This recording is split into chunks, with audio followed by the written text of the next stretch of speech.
Y por supuesto, don Ricardo Ospina, director del Servicio Informativo de Blue Radio, seguimos atentos a la lectura del fallo de la juez en este juicio contra el expresidente Álvaro Uribe.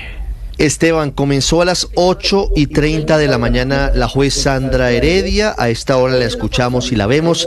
Sigue justificando por qué, en su concepto, después de haber adelantado y liderado este juicio, el expresidente Álvaro Uribe debe ser condenado por 2 casos de fraude procesal y 3 casos de soborno. A pedir asimismo que sea absuelto el expresidente Álvaro Uribe por el delito de soborno simple. Escuchemos lo que dice hasta ahora la juez Sandra Heredia, que está explicando por qué considera que el papel del expresidente Álvaro Uribe en estos delitos habría sido el papel de determinador. Yo creí que se le había mandado. Lo que hay de ese Monsalve, ya me pongo en eso, cierra comillas. El ID 24-523-3788, el 22 de marzo del 2018, en donde Diego Cadena le reporta al procesado.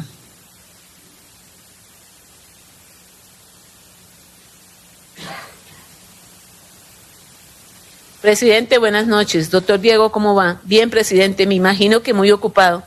Dándole, hombre, dándole bueno y mejorando, gracias a Dios. Presidente, este señor no ha recibido el recado del abogado. Ayúdeme con eso, por favor, que quiero tratar de al menos dejarlo listo desde esta semana. Logré hablar con Jaime Lombana hace media hora. ¿Qué dijo? Que iba a mirar eso. Yo le dije, la urgencia, le dije urgencia, lo voy a volver a llamar mañana.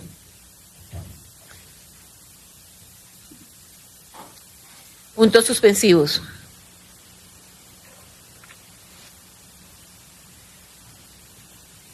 Presidente, no, venga, le hago un recuento. Este tema de Lombana ya, eso quedó prueba superada. Simplemente es que este abogado le haga saber que yo voy de parte suya.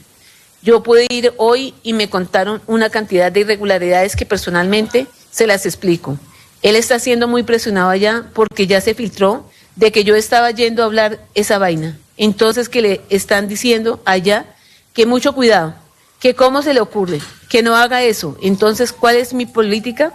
Coger las cosas en calientico, presidente, y resolverlas. Esa instigación se mantuvo a lo largo del proceso incubando en Cadena Ramírez esa idea malsana que todo provenía de la actividad desarrollada por Iván Cepeda Castro. Para ello, recordemos el ID 264229-293, en donde se evidencia que el aquí procesado le interroga que si es verdad que el examen grafológico dio que eso lo firmó Areíza, que lo presentó a Luis Alfredo Ramos hoy. Eso va para la corte en el caso de Luis Alfredo Ramos y en el caso mío, porque él, en la rectificación de Luis Alfredo, Areíza había dicho que Iván Cepeda le había ofrecido beneficios para que me acusara a mí. Entonces, como la corte dijo eso, que Areíza había negado eso, que ese papel no era de él, entonces con eso ayudó a que le dieran el eliminatorio a Cepeda y a que me compulsaran a mí. ¿Qué va a hacer la corte ahora con ese peritazgo grafológico? Cierra comillas. Por eso, consciente de la actividad que había desarrollado, que por instigación del procesado, Cadena le transmitía. ¿Qué va a hacer, presidente? Pues le puede inmediatamente iniciar un proceso a Cepeda, porque ese inhibitorio de él automáticamente se le cae y le arranca otro proceso. Inmediatamente, presidente, con esas declaraciones que viene, la que está pendiente por llegar, la de Carlos Vélez y la del video de la señora, vamos terminando. Ahí vamos reuniendo material probatorio. Esos sentimientos se extendieron hacia Juan Guillermo Monsalve Pineda, que a pesar de haber sido desde niño la persona que les prestó sus servicios en el predio de la familia, donde también laboraron sus padres y hermanos, su gran afrenta fue el haber ofrecido una entrevista al senador Iván Cepeda Castro. Por ello, al ser transmitida de manera clara e inequívoca, lo llevó a buscar múltiples espacios, declaraciones contrarias a la verdad, llegando a Cómbita, Boyacá, con el propósito de demeritar no solo a Iván Cepeda Castro, sino también a Mercedes Arroyave, a quien fugía de puente entre y quienes solicitaban sus visitas, tal como se escucha en el ID 2991-65050. Y de paso también, en contra de Pablo Hernán Sierra García, el otro entrevistado que a toda costa se extendió la campaña para demarcarlo como miembro del bloque metro de las Autodefensas Unidas de Colombia, incurriendo en contradicción de querer presentarlo como ofendido por no haber podido ser merecedor como firmante del proceso de paz en el gobierno del procesado, pero asimismo los escritos recolectados dan cuenta que no hacía parte integrante de esa organización, porque solo se dedicaba al hurto de combustible, del que abastecería ese mismo grupo delincuencial, y así también lo recalcó en su testimonio al interior del juicio oral. Adicional, había rendido testimonio en el juzgado en Medellín, en el proceso contra su hermano Santiago, por información del Escuadrón Restrepo supo que no se había desmovilizado. Por tanto, durante su gobierno se comunicó con las autoridades para que lo capturaran, teniendo especial cuidado de no revelar el plan urdido para obtenerle la copia y retractación de testigos, en la medida que muy conscientes eran de que sus teléfonos estaban interceptados. No de otra forma se explica que en la conversación del 22 de marzo del 2018 el procesado le comente a Villegas Uribe que Monsalve no quería recibir a su abogado, entonces solicitaba su intervención para que le diera certeza que sí iba de su parte, cuando mucho tiempo atrás y de los chats aportados por Vicky Jaramillo, pudo tener conocimiento que esa reunión sí se había gestado, dama que realizaba el enlace entre Ricardo Nicolás, que recopilaba todos los reportes de Pardo Hachi en relación con las visitas a la Picota y era la encargada de reportarlos al procesado, tal como así claramente lo indicó Cadena Ramírez al iniciar la reunión con Gómez Sarmiento, a modo de advertencia cuando le ofrece el número celular de Cadena Ramírez a su interlocutor, le expresa: recuerde que la vulnerabilidad de nosotros, estos teléfonos los tienen interceptados. A su eterno rival, al que ya había logrado apocar con las retractaciones y misivas espurias obtenidas por su emisario, que terminaban afectando la honorabilidad de Iván Cepeda Castro en favor de sus intereses, se sumaron otros personajes del panorama nacional, con los que discrepaba política o ideológicamente y que, aprovechando el plan formulado, decidió inmiscuir en la dinámica delictual maquinada por él y cristalizada por Diego Javier Cadena Ramírez y compañía. Entre ellos encontramos 3 personalidades de relevancia: Piedad Córdoba, Montealegre Linet, Iván Velázquez Gómez y Barceló Camacho. Claros pilares de oposición o que en el ejercicio de su deber funcional se constituyeron en antagonistas que debían ser borrados del mapa judicial o político.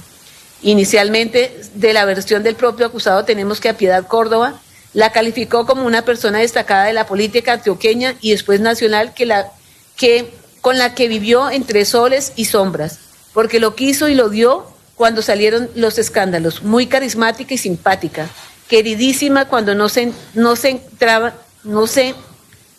entraban en divergencias, clara caracterización de lo que el encartado considera una opositora, a la que precisaba acallar, presentándose la oportunidad perfecta para ello, a través de la información que tenía frente a los acercamientos de la parlamentaria con los extraditables en una cárcel de Estados Unidos. Ante ello, contactó a Cadena Ramírez para transmitirle la nueva variante de su propósito, indicándole en la interceptación 23-99-83-537 del 12 de marzo del 2018. Coja papel y lápiz, aquí tengo papel y lápiz. Vos 2, Tuzo Sierra, sí señor. Vos 2, extraditado por mi gobierno. Vos 1, sí señor. Vos 2, hizo un acuerdo con los americanos, salió de la cárcel y lo dejaron en Estados Unidos. Sí señor. Vos 2, tiene unos amigos en Antioquia, él es de por aquí. Vos 2, puntos suspensivos. Piedad Córdoba, Cepeda le ofrecieron beneficios que cuando saliera de la cárcel de Estados Unidos los mandaba a Suiza si me causaba a mí. Él les dijo que ni me conocen. Puntos suspensivos.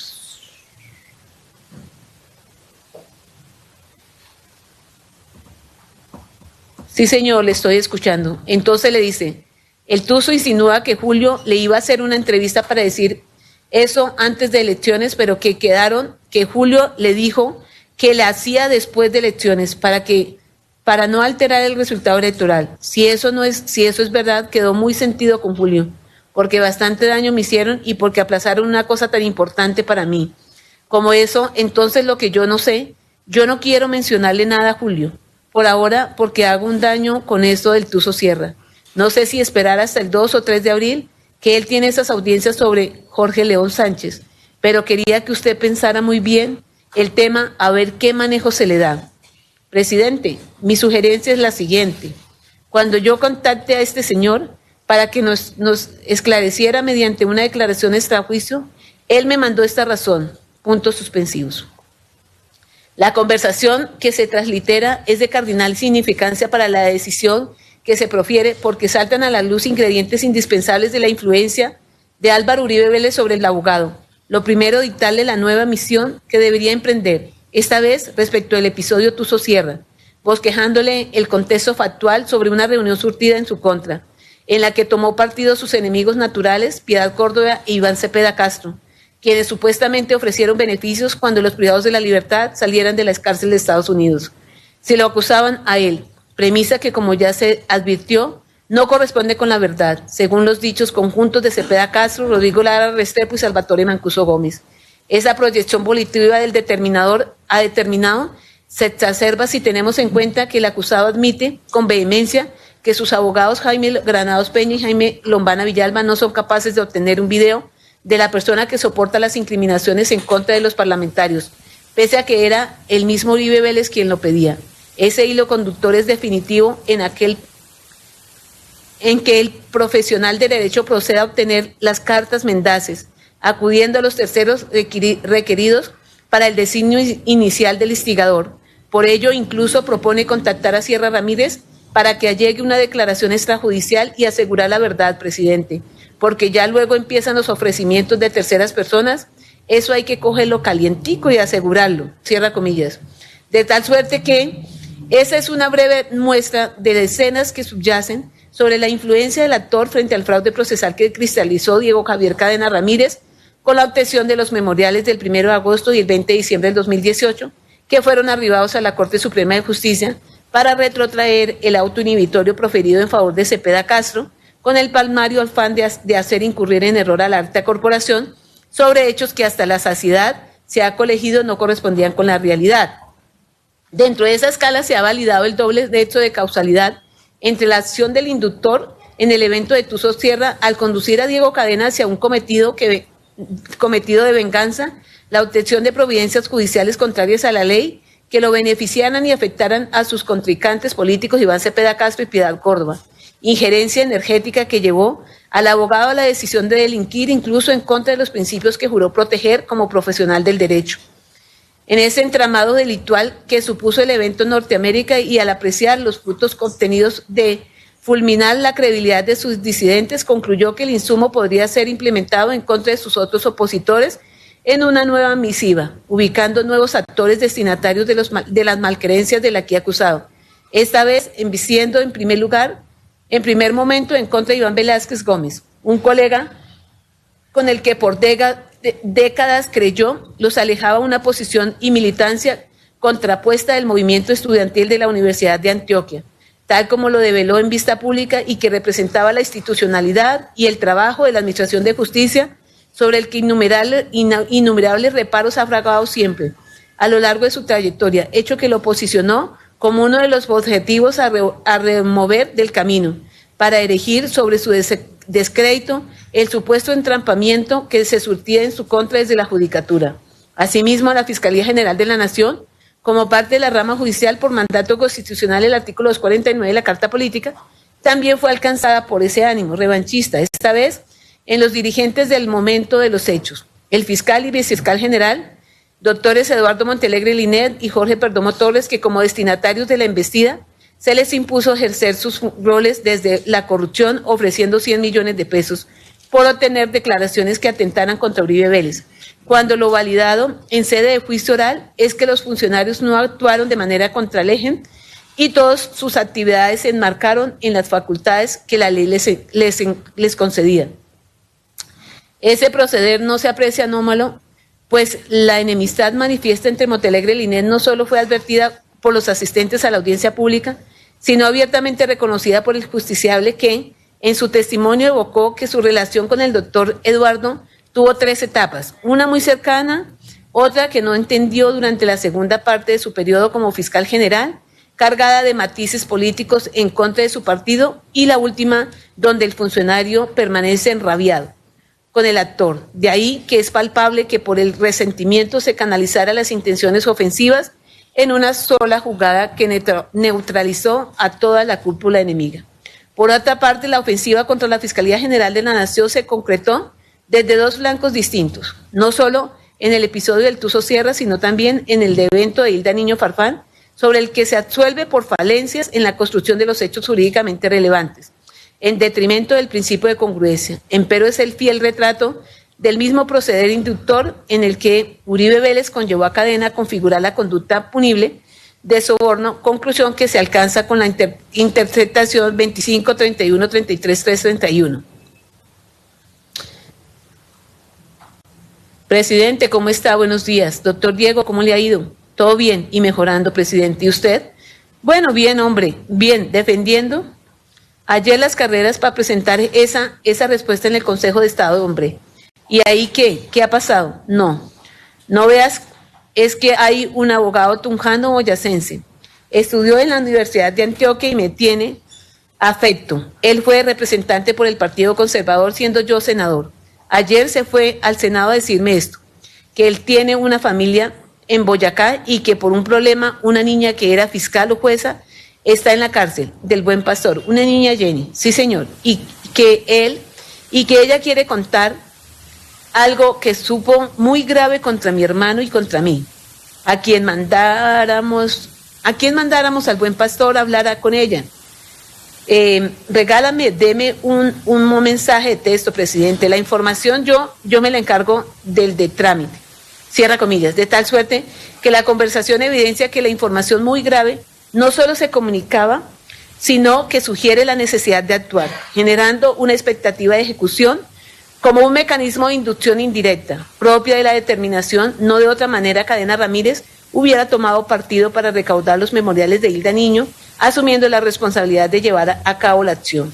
En tanto, fueron esos móviles efectivos los que llevaron a Diego Cadena a adelantar un proceder en contra de la norma, acreditando el doble vínculo causal, de una parte la conducta del inductor y la decisión influenciada que adoptó el autor en el trascendental. Son las 6:37 desde las 8:30 de la mañana. Estamos acompañándolos a ustedes con esta transmisión ininterrumpida de blueradio.com, de los canales de YouTube de Blue Radio, señal principal y señal alterna, con la noticia más importante del día y seguramente de los últimos tiempos en el país, la lectura del sentido del fallo en el caso del expresidente Álvaro Uribe. Está entrando en la etapa final de su lectura. La juez Sandra Heredia está concentrándose, como lo hemos visto y lo hemos escuchado, en las interceptaciones telefónicas de las conversaciones entre el expresidente Álvaro Uribe y su abogado Diego Cadena. En minutos irá el resuelve de esta determinación que ya ha sido anticipada por la juez. Será responsable el expresidente Álvaro Uribe de 3 casos de soborno en actuación penal, de 2 casos de fraude procesal y será absuelto del delito de soborno simple. Vamos afuera del complejo judicial de Palo Quemado. ¿Qué pasa a esta hora en medio de la polarización, en medio de lo que significa este fallo y el sentido de esta sentencia judicial? Ya voy con Sergio Barbosa en minutos. Antes, el resumen de esta última etapa de la lectura del fallo, de la sentencia, por parte de la juez Sandra Heredia. Juan Esteban Quintero. Ricardo, pues ya entramos en esta recta final, usted lo decía muy bien, finalmente el expresidente Álvaro Uribe fue hallado culpable de por lo menos 2 delitos, hablamos de soborno en la actuación penal y fraude procesal, y ya estamos entrando en la etapa en donde ella afirmó que el expresidente Álvaro Uribe finalmente sí fue el determinador, la persona que le habría dado instrucciones, como lo mencionó la Fiscalía, al abogado investigador, a Diego Cadena, para que fuera a múltiples cárceles del país, se entrevistara con ex jefes paramilitares y buscara la forma de que ellos se retractaran de esos señalamientos que habían hecho en el año 2011 en contra de Álvaro Uribe y Santiago Uribe Vélez, vinculándolo con las Autodefensas Unidas de Colombia. Esta última parte de la intervención de la jueza Sandra Heredia se enfocó en esa relación entre Álvaro Uribe y su abogado Diego Cadena. Aseguró que siempre hubo una relación de subordinación y que siempre hubo una gran admiración por parte del abogado Diego Cadena hacia el exmandatario. Y dijo lo siguiente, Ricardo, y abro comillas aquí de manera textual, cuando se refirió de manera puntual a quién es Álvaro Uribe Vélez. Esto fue lo que dijo la jueza Sandra Heredia, abro comillas: persona con alta capacidad de decisión y firmeza ideológica, defensor acérrimo de sus convicciones, con una personalidad marcada por un fuerte liderazgo carismático, vertical y personalista, con tendencia a ejercer un control directo sobre su entorno, que no requiere estudios especializados para percibirlo. En la medida que fue fácilmente apreciable en su testimonio, incluso cuando, a pesar de ser su defensor quien dirigía el interrogatorio, pretendió imprimirle los temas por los cuales debía preguntarle, en el orden que él consideraba prudente, líder que encontró un límite en sus abogados. Lo que dice básicamente en esta intervención la jueza Sandra Heredia, Ricardo, es que el expresidente Álvaro Uribe siempre ha tenido una fuerte injerencia, no solamente con el abogado Diego Cadena, sino también con quienes han llevado este proceso desde el día 1, hace 13 años. ¿Quiénes son? Pues el abogado Jaime Granados, quien se ha conectado a estas audiencias desde Madrid, España, y Jaime Lombana, quien ha asistido de manera presencial a todas las audiencias que se han realizado en Palo Quemado. Pues ya solamente resta, Ricardo, que se conozca el sentido del fallo. Ya tenemos luces de que va a ser condenatorio, y una vez termine esta fase entramos a lo que los abogados conocen como el 447, y es definir de manera procesal cuál sería la pena a imponer al exmandatario. Muy bien, Juan Esteban, 6 de la tarde, 40 minutos. ¿Qué está pasando afuera del complejo judicial de Palo Quemado? Sergio Barbosa, en el último reporte usted nos estaba contando acerca de los ánimos caldeados entre uribistas y antiuribistas. Hablábamos de un bloqueo sobre la carrera 30 con calle 19, una vía arteria en Bogotá. ¿Qué está pasando a esta hora? ¿Cómo está la situación, Sergio? Hola Ricardo, buenas tardes, casi noches. Pues mire, a esta hora hay un gran número de contradictores del expresidente Álvaro Uribe, quienes se acercan a las puertas del complejo judicial de Palo Quemado. Sin embargo, aún hay presencia de policía sobre la calle 19. Aquí lo que ha pasado en las últimas horas son enfrentamientos entre quienes defienden al ex jefe del Estado, pero también entre quienes son sus más grandes críticos en el juicio en contra del expresidente Uribe. Hasta ahora hay personas todavía con pitos gritando arengas, mientras otras personas tienen un carro con la audiencia a todo volumen para conocer qué es lo que está diciendo la jueza Sandra Heredia sobre el juicio del expresidente Álvaro Uribe. Por ahora hay calma, sin embargo aquí hay gestores de convivencia y también policía, como le comentaba, pero todo está en completa calma, Ricardo. Muy bien, Sergio, 6:42 minutos, ya vamos a seguir escuchando a la juez Sandra Heredia. A las 7 viene el fútbol, viene el partido entre la selección Colombia femenina contra Argentina por la Copa América que se disputa en Ecuador, pero nosotros vamos a seguir hasta que termine de leer la juez Sandra Heredia. Con Andrés Carmona, con Silvia Patiño, con todo el equipo del servicio informativo de Blue, y con la doctora Diana Muñoz Castellanos, que nos ha estado acompañando desde muy temprano en la mañana de hoy. Doctora Diana Muñoz, gracias por seguir con nosotros, con la audiencia de Blue. Quisiera preguntarle sobre lo último que se ha sabido, y es que la juez dice con total claridad, la juez Sandra Heredia, que el expresidente Álvaro Uribe es responsable de 3 casos de soborno en actuación penal y de 2 casos de fraude procesal, y que es absuelto del cargo de soborno simple. ¿Eso en qué se traduce en materia penal? En la aplicación de lo que significaría la tasación de la pena. Claro, justamente después de que terminemos el sentido del fallo viene lo que conocemos como el traslado del artículo 447. Allí se van a determinar las penas a imponer y eventualmente si hay lugar a un subrogado. Aquí lo que tenemos es un concurso de conductas punibles, es decir, se cometieron varias conductas, ya sea en momentos diferentes o de manera simultánea. Las 3 conductas, y esto es una coincidencia, tienen una pena de 6 a 12 años. Y entonces entrarán cada uno de los intervinientes a participar indicando cuál tendría que ser la pena a imponer, porque la pena, todos los delitos tienen un mínimo y un máximo, y no se trata de que el juez arbitrariamente escoge el número que va a imponer, sino que hay todas unas reglas que se llaman la dosimetría punitiva. Entonces allí entrarán a argumentar en razón de que, por ejemplo, tendría que aplicarse el mínimo, o si es que se trata de la argumentación de la Fiscalía o de los representantes de víctimas, en razón de que que tendría que aplicarse el máximo, según cuál sea el criterio que cada quien quiera plantear. Y también si hay lugar a subrogados. Para que la audiencia lo tenga completamente claro, no siempre que hay una condena hay cárcel. Hay algunos mecanismos a través de los cuales se puede evitar la privación efectiva de la libertad, por ejemplo, en el domicilio del condenado. Y todas esas consideraciones son las que van a venir a continuación. Naturalmente, hoy ya no va a haber tiempo para que se agote el traslado del 447 y seguramente vamos a volver a estar convocados. Ahora, apostarle a un número es precipitado, pero uno podría llegar a pensar que, de acuerdo a los criterios para la dosimetría, pues sin duda no va a ser la pena máxima. Puede ser que se parta del cuarto inferior, pero sí va a haber otro tanto de pena por el hecho de tratarse de concurso de conductas punibles.